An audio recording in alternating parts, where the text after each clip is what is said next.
So when we were working the code for the first JavaScript program, and I'm gonna make some undos right here so you can see better. You can see that we have this let name equals to a prompt. Here we're creating a variable, and the value of this variable is what the user is typing inside this prompt window. So there are three ways to create variables in JavaScript. It's var, let, and const. Basically, in the latest versions of JavaScript, var is already deprecated. You have to use only let and const. But I'm gonna cover var in this video and also in the scope of the values. So we're gonna start with var. We're gonna add a variable. You can create a variable using var, just by adding var space. Then you give a name. A name in a variable can contain letters, numbers, or underscores. So for example, you can give the name learning equals to JavaScript. And you can send this value to the console log learning, and save this, and it's going to print JavaScript in the console. So there are some restrictions when you are declaring your variables. So for example, a variable called days99 is going to work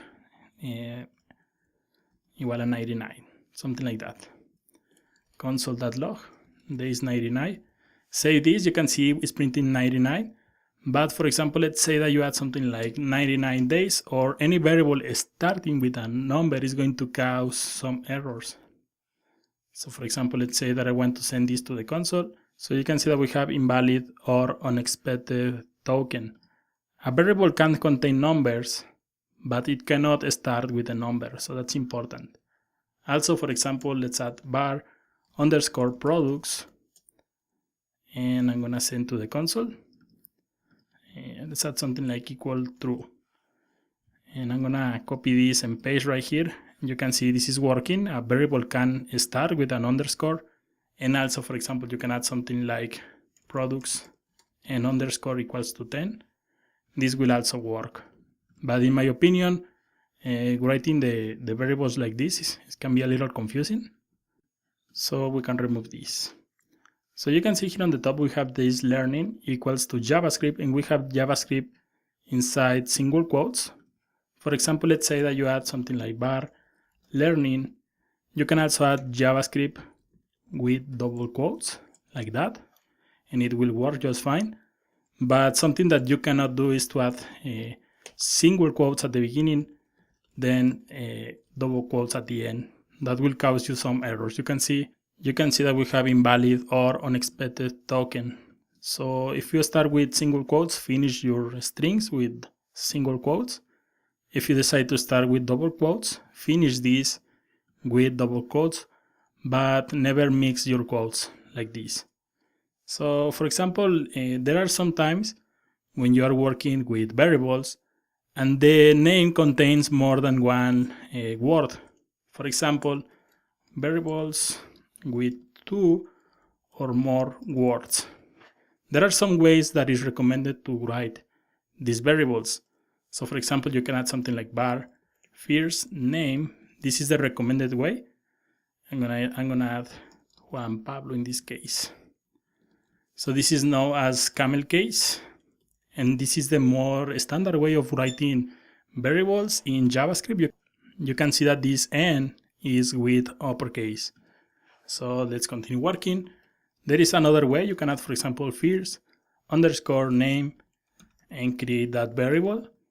This way is known as underscore, but this is not really common in JavaScript. We're going to add another one. First in uppercase, the n of name in uppercase also, and I'm gonna add my name. This is known as Pascal case, but it's not really common also in JavaScript. This one, camel case, is more common in JavaScript, and we're gonna write all the code using this way of writing variables. So when you create a variable with these values inside quotes, this is a string, but a variable can contain different data types. So for example, I'm going to add var learning equals to JavaScript, and we're gonna send this value to the console. This is going to be the same that we have before, but you can also create variables that hold numbers. For example, var age equals 20. In this case, you can see that you don't have to add the quotes. The numbers doesn't require the quotes, but of course you can add this like this. But this is going to be a string. We're gonna check data types in upcoming videos. And you can send this variable to the console also. Age is right like this, and you can see we have 20 right here. You can also, for example, add another one called job. You can add this to true. This is going to be a boolean.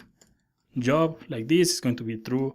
So you can, your variables can contain strings, booleans, number, arrays, objects, functions, several different data types and primitives that we have in JavaScript. And of course, as I said before, we're gonna see data types in full detail in upcoming videos. I'm gonna remove this. You can also start a variable without any value. For example, var learning, and you can add console.log learning. And this is going to print undefined because the variable exists, but it doesn't contain any values, and it's going to print undefined. But for example, let's say that in the process or in the execution of the program, this value is, and it's going to be equal, for example, to JavaScript. You can save and reload. You can see it's going to be JavaScript. So you can also start the variables like this without any values, and then you can add the value when you are executing the program. So before we finish, I'm gonna show you how you can start multiple variables. So for example, you can see, I'm gonna remove this and I'm gonna show you something. You can add, for example, var learning equals to JavaScript. And for example, you can add a comma right here, and instead of adding again var name, for example, Juan, you can skip this var, and right here you add only a comma. So this way you are creating two different variables, but you don't have to add var again. You only have to add this comma. So you can copy this and paste and save this and reload. You can see we have JavaScript, and we have also the name right here. And following the previous example, you can, for example, start these variables without any values, like this. And it's going to create two different variables.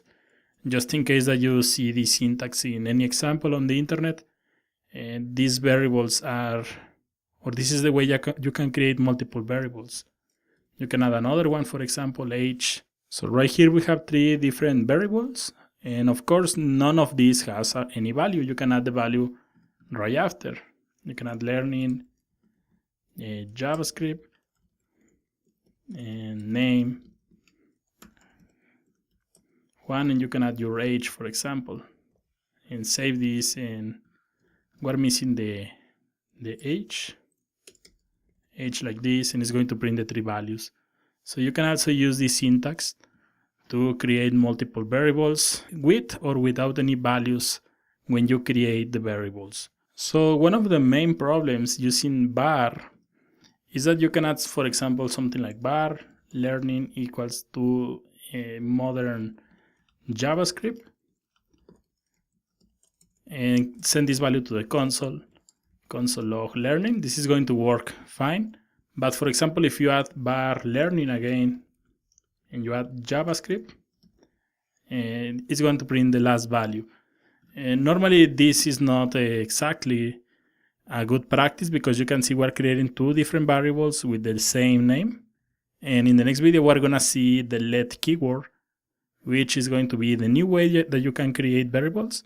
In JavaScript, var is deprecated in the newest versions of modern JavaScript. So let's see let and const in the next videos.